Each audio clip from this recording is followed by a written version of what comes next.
Assalamualaikum friends, welcome to my another video on your official YouTube channel SEO Official. So friends, আজকে আমাদের MS Word 2010 সিরিজের tutorial number 11। তো আমি সর্বপ্রথম document open করি। Document open করার পর কত ভিডিওতে আমরা দেখছিলাম যে কিভাবে সিম্বলস এর মাধ্যমে আপনি আপনার ডকুমেন্টে কাজ করতে পারবেন। তো এই পর্বে কথা ছিল যে পেজ লেআউট থেকে থিমসটা দেখাবো। ওকে, কিন্তু থিমস দেখাতে হলে আপনার এখানে যে একটি অপশন দেখতে পাচ্ছেন যে পেজ কালারটি অনেক গুরুত্বপূর্ণ থিমের ক্ষেত্রে। ওকে, অর্থাৎ পেজ কালারটি ব্যবহার করার পর আপনি থিমের কাজটি করতে পারবেন। তো এই জন্য আমি নেক্সট ভিডিওতে যখন পেজ ব্যাকগ্রাউন্ড দেখাবো তখন পেজ কালারও দেখানো হবে, তখন আমি আপনাদেরকে থিমস নিয়ে বিস্তারিত বলবো। ওকে, তো এই পর্বে আমি দেখাবো যে কীভাবে পেজ সেটআপের মাধ্যমে আপনি আপনার ডকুমেন্টে কাজ করতে পারবেন। তো এখানে সর্বপ্রথম একটি অপশন দেখতে পাচ্ছেন যে মার্জিন। এখানে মার্জিনটা কি মূলত এটি বুঝতে হবে। সো এখানে মার্জিনটা হচ্ছে যে আপনি তো লিখবেন, আপনার এই ডকুমেন্টে লিখবেন, অর্থাৎ একটি নির্দিষ্ট পাশের জায়গা খালি রেখে লিখবেন যে এখানে টপ, এখানে বটম, এখানে লেফট, এখানে রাইট। তো মার্জিন এখানে আপনি কতটুকু জায়গা রাখতেছেন, অর্থাৎ আপনি যে এখান থেকে লেখা শুরু করবেন এটার আগে আপনার এটা পুরো পেজটার মধ্যে আপনি ডানে বামে উপরে নিচে কতটুকু জায়গা রাখতেছেন, এটাই হচ্ছে মার্জিন। তো এখানে আমরা ক্লিক করব। সিম্পলি ক্লিক করার পর এখানে দেখেন একটি নর্মাল অপশান আছে, এরপর লাস্ট কাস্টম সেটিং একটা অপশান আছে। তো এগুলো হচ্ছে মার্জিন, অর্থাৎ এখানে টপ 1 আছে মানে 1 ইঞ্চ। ওকে, টপে 1 ইঞ্চ খালি আছে। এখন নর্মাল এটি সিলেক্ট করা আছে, এটি সিলেক্ট করার মানে হচ্ছে টপ, লেফট, বটম, রাইট সবগুলো 1, অর্থাৎ এখানে উপরে, নিচে, বামে, ডানে সবগুলো 1 ইঞ্চ করে খালি আছে। এরপর আপনি যদি চান যে এখানে আরও কতগুলো আছে এগুলো সিলেক্ট করবেন, ন্যারো, ওয়াইড। ওকে, এগুলো সিলেক্ট করতে পারবেন। আবার যদি চান যে না আমি আমার মন মতো করে দেব মার্জিনটি, তাহলে আপনি এখানে সিম্পলি কাস্টম মার্জিনসে ক্লিক করবেন। ক্লিক করার পর এখান থেকে টপ আপনি কতটুকু দিতে চাচ্ছেন এটি লিখবেন। চাইলে আপনি এখান থেকে ম্যানুয়ালি কম করতে আবার বাড়াইতে পারবেন। দেখেন এখানে নিচে পরিবর্তন হবে, এই প্রিভিউ, এখানে প্রিভিউ এটি লক্ষ্য করবেন, দেখবেন যে পরিবর্তন হচ্ছে। আমি এখানে চেঞ্জ করতেছি, দেখেন এখন পরিবর্তন হচ্ছে। ওকে, তো আপনারা চাইলে এখান থেকে টপ, লেফট, বটম, রাইট কমাইতে পারেন, বাড়াইতে পারেন। সো এরপর একটা অপশন আছে দেখতে পাচ্ছেন যে গাটার নামে। ওকে, তো গাটার পজিশন এখানে আছে, এখানে আছে গাটার পজিশন যদি লেফট অবস্থায় থাকে আপনি লেফট এবং টপে দিতে পারবেন। তো যদি লেফট অবস্থায় থাকে তাহলে আপনারা এখানে নিচে লক্ষ্য করবেন লেফট সাইডে কি পরিবর্তনটা ঘটে।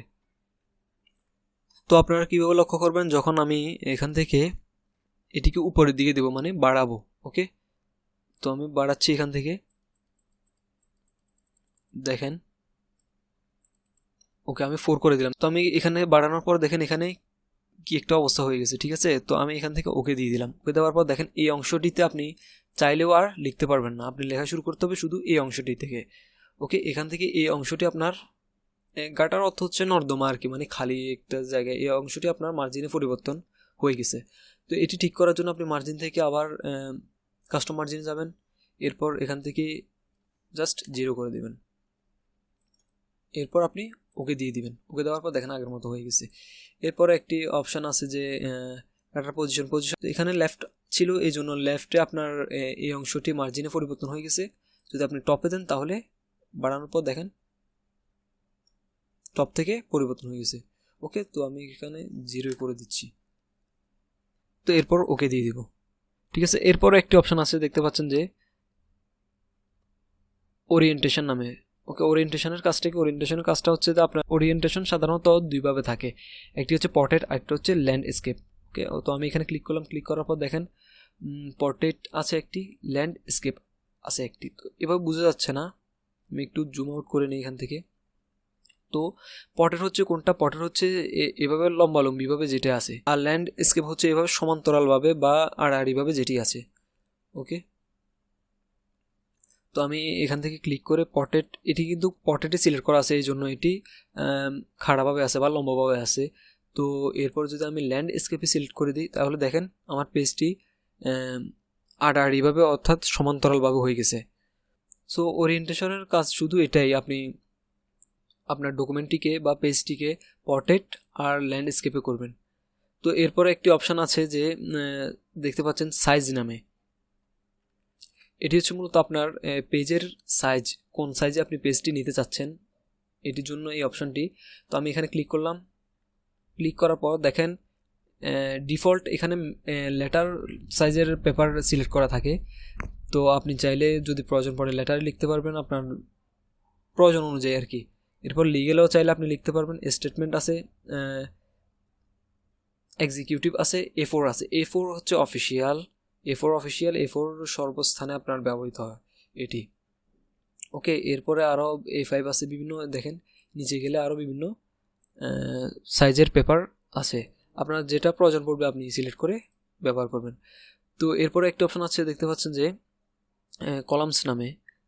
তো কলামস এই অপশানটির কাজ হচ্ছে একটি ওয়ান দেওয়া আছে, মানে এটি পুরোটার মধ্যে আপনি লিখতে পারবেন। এরপর যদি আমি 2তে সিলেক্ট করি তাহলে দেখেন এটি 2টি ভাগে বিভক্ত হয়ে গেছে, অর্থাৎ আপনি এই ভাগেও লিখতে পারবেন, এই ভাগ লেখা শেষ হওয়ার পর এই ভাগে আপনি আসবেন লেখার জন্য। এখানে মধ্যখানে আপনার কোনো কিছু লেখা যাবে না। এরপর যদি কলামস 3 দিই তাহলে 3টা ভাগ হয়ে গেছে। তো এরপর একটি অপশন আছে লেফট, এটিতে সিলেক্ট করার পর দেখেন আপনার লেফট সাইডে জায়গাটি কমে গেছে এবং রাইট সাইডে জায়গাটি বেড়ে গেছে। তো এরপর একটি অপশন আছে রাইট, এটি হচ্ছে লেফটের উল্টোটা, লেফট সাইডে বেড়ে গেছে, রাইট সাইডে কমে গেছে। তো এটি যখন ব্যবহারের প্রয়োজন পড়বে আপনি তখন ব্যবহার করবেন আপনার ডকুমেন্টে। তো এরপর একটি অপশন আছে দেখতে পাচ্ছেন ব্রেকস। ওকে, ব্রেকস এখানে পেজ ব্রেকস আছে, কলামস ব্রেকস আছে, তারপর টেক্সট র্যাপিং আছে, নেক্সট পেজ, আরও অনেকগুলো আছে।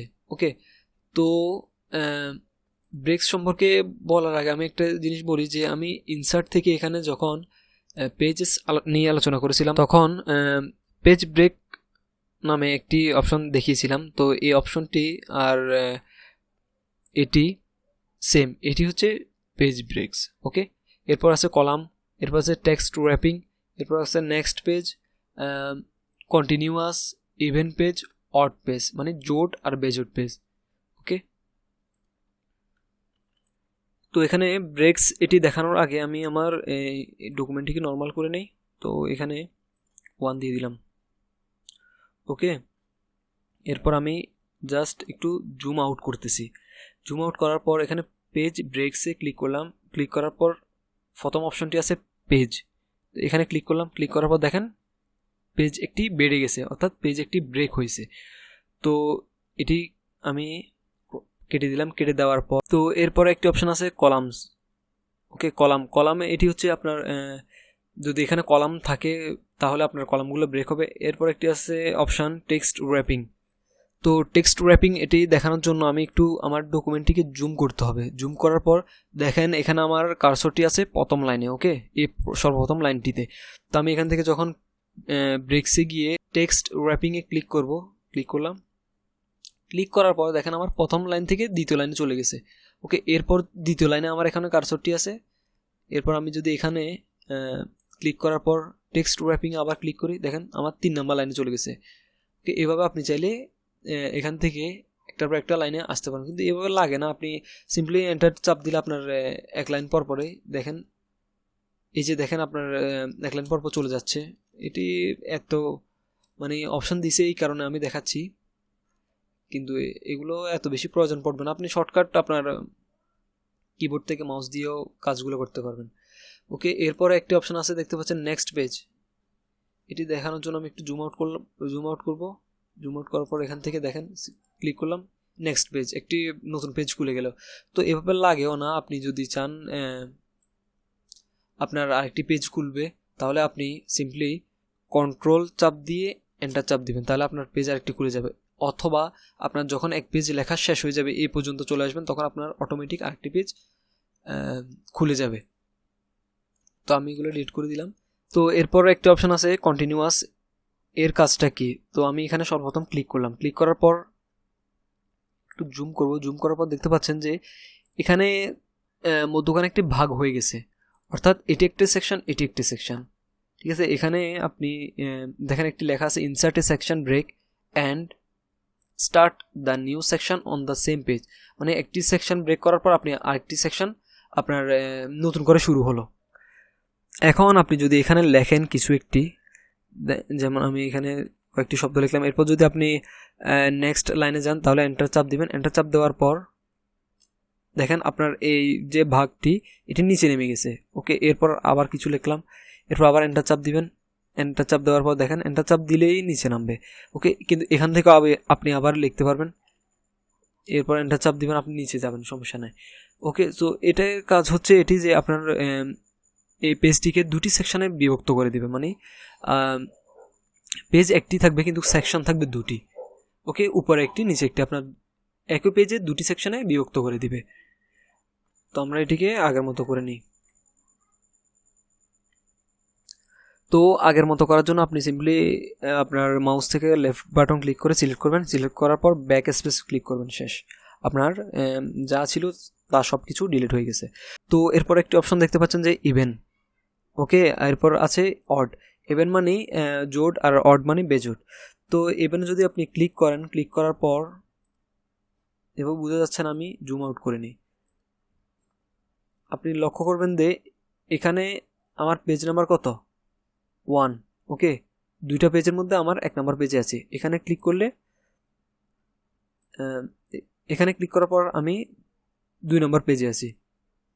এরপর যদি আমি এখান থেকে ব্রেক্স থেকে ইভেনে ক্লিক করি তাহলে এখানে দেখেন কত নম্বর পেজে আছি, 4 নম্বর পেজে, কিন্তু এখানে পেজ হচ্ছে 3টি। 4 নম্বর কেন দেখাচ্ছে, কারণ আমার এই 2 এর পর দেখেন 2 এর পর আমার এখানে 4 নম্বর পেজ আসছে। এটার কারণ হচ্ছে আমি এখানে ইভেনে ক্লিক করছি। আবার যদি আমি ইভেনে ক্লিক করি তাহলে দেখেন 2 এর পর আমার 6 নম্বরটা আসছে। এরপর আবার যদি ক্লিক করি তাহলে দেখেন 8 নম্বর পেজ আসছে, কিন্তু এখানে কিন্তু 8টা পেজ নাই, এখানে আছে শুধু 5টা পেজ। তো এটি হচ্ছে 1 2 4 6 8। ওকে, এরপর আমি এগুলো ডিলিট করে দিলাম। তো এরপর একটা অপশন আছে অড পেজ। অড পেজটা ইভেন পেজের মতোই কাজ করে, এখানে জোটগুলো আসবে, এখানে বেজোটগুলো আসবে। তো এখানে ক্লিক করলাম, ক্লিক করার পর দেখেন এখানে 3টা পেজ দেখাচ্ছে আমার, কারণ কিন্তু এখানে আছে আমার 2টা পেজ। ওকে, এরপর এখান থেকে আমি ব্রেক্স থেকে আবার ক্লিক করলাম, ক্লিক করার পর এখানে 5, আবার ক্লিক করলাম, ক্লিক করার পর এখানে 7 দেখাচ্ছে, কিন্তু আমার পেজ আছে কয়টি, পেজ আছে শুধু 4টি। তো এখানে ক্লিক করলাম, ক্লিক করার পর প্রথম 1, এরপর ক্লিক করার পর 3, এরপর ক্লিক করার পর দেখেন এখানে 5, এরপর ক্লিক করার পর এখানে 7। তো এখানে বেজোট পেজগুলো আসতেছে। তো এটার কাজই হচ্ছে এটি যে ইভেনে যদি ক্লিক করেন ইভেন পেজে তাহলে জোট পেজগুলো আসবে, আর যদি অড পেজে ক্লিক করেন তাহলে বেজোট পেজগুলো আসবে। ওকে, তো এরপর একটা অপশন আছে লাইন নাম্বার। এই জন্য আমি আমার ডকুমেন্টে জুম করে নিই। জুম করার পর এখানে লাইন নাম্বারসে থেকে ক্লিক করে কন্টিনিউয়াস একটা অপশন আছে, এটাতে ক্লিক করলাম। ক্লিক করার পর দেখেন এখানে 1 নাম্বার আসছে শুরুতে। তো এরপর যদি আমি এন্টার চাপ দিই 2 নাম্বার 3 নাম্বার 4 নাম্বার, অর্থাৎ আপনার যতটি লাইন থাকবে অতটি লাইনে আপনার লাইন নাম্বার থাকবে। এরপরে লাইন নাম্বারস থেকে এখানে কন্টিনিউয়াসের পরে যে অপশানগুলো আছে এগুলো কন্টিনিউয়াসের মতোই কাজ করে, যেমন রিস্টার্ট ইচ পেজ মানে প্রত্যেক পেজের শুরুতে। ওকে, এই দেখেন সেমভাবে কাজ করতেছে। আর এটি যদি আমি সেকেন্ড পেজে যাই, যেমন আমি সেকেন্ড পেজে গেলাম, সেকেন্ড পেজে যাওয়ার পর আবারও এই যে 1 2 3 থেকে কাজ করতেছে, অর্থাৎ এটি কন্টিনিউয়াস যেটি, এটি হচ্ছে 1 থেকে আপনি যদি 1000 লাইন লেখেন তাহলে 1000 পর্যন্ত যাবে। আর রিস্টার্ট ইচ পেজ এই অপশনটির কাজ হচ্ছে আপনার প্রত্যেকটি পেজ শুরু হওয়ার পূর্বে থেকে আপনার মানে প্রত্যেকটি পেজ শুরু থেকে শেষ পর্যন্ত আপনার যতটি লাইন থাকবে অতটি নাম্বার, এরপর আবার নতুন পেজ শুরু হবে, আবার 1 থেকে শুরু হবে। এরপর আছে রিস্টার্ট ইচ সেকশন, মানে প্রত্যেক সেকশন থেকে আপনার নাম্বারটি শুরু হবে। এখানে ইম্পর্টেন্ট হচ্ছে এগুলাই। তো আপনি যদি চান যে এগুলো এখান থেকে না দিয়ে অন্য স্থান থেকে দিবেন তাহলে এখানে একটি অ্যারো কি আছে, এটাতে ক্লিক করবেন। ক্লিক করার পর দেখেন এখানে আপনার সবগুলো আছে, যেগুলো এখানে আছে সেমগুলো এখানেও আছে। আপনি কত হচ্ছে এখানে খুঁজে নিতে হবে, খুঁজে আপনি এগুলা সিলেক্ট করতে হবে। তো আমার মতে এখানে না যাওয়াই উচিত, আপনি এখান থেকে অপশান দেওয়া তো আছেই, আপনি এখান থেকে এগুলো ব্যবহার করবেন আপনার যখন যেটি প্রয়োজন পড়বে। সো ফ্রেন্ডস, এই ছিল আজকের ভিডিওতে। নেক্সট ভিডিওতে ইনশাল্লাহ আমরা পেজ ব্যাকগ্রাউন্ড নিয়ে আলোচনা করব। আর পেজ ব্যাকগ্রাউন্ড নিয়ে আলোচনা করলে আমি এখানে থিমসটি একসাথে আলোচনা করব। তো ভিডিওটি ভালো লাগে লাইক কমেন্ট শেয়ার করবেন। আপনি যদি আমার চ্যানেলে নতুন হয়ে থাকেন চ্যানেলটি সাবস্ক্রাইব করে বেল আইকন প্রেস করবেন। পরবর্তী ভিডিওর জন্য আমন্ত্রণ রইল। ধন্যবাদ।